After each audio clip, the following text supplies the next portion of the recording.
Just as the homes were built by the mill to house the workers, the mill became known as home to successive generations of working Marylanders.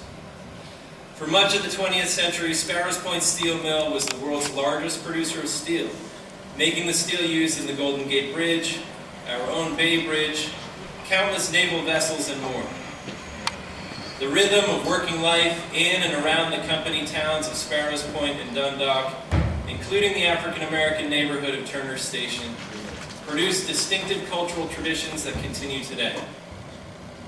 However, the Sparrows Point Steel Mill and its communities have not been immune to the economic and industrial changes that have swept the globe over the past 30 years.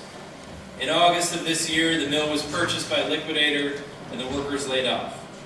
What was once the largest employer of Marylanders now faces an uncertain future. And members of a community whose industrial heritage is central to its identity is now asking itself what aspects of this heritage might transcend the loss of industry. Tonight, we recognize the cultural contributions of Maryland's steelworkers over the mill's 125-year history, as well as those individuals who have worked tirelessly to document the living traditions and memories of Sparrows Point Steel Mill and its communities for future generations. Please welcome to the stage, receiving the Alta Award tonight on behalf of the Sparrows Point Steel Mill and its communities, oral historians and authors Elmer Hall and Louis Diggs, Gene Walker, the president of the Dundalk Patapsco Neck Historical Society. Please come to the stage, folks, if you would.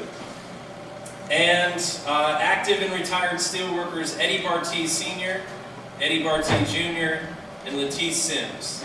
They'll be joining me for a conversation here. So please give them a warm round of applause.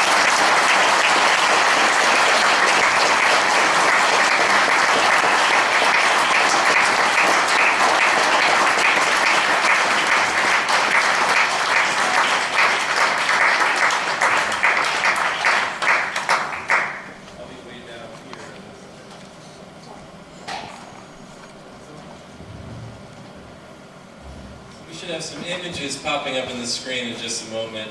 I'd like to start things off with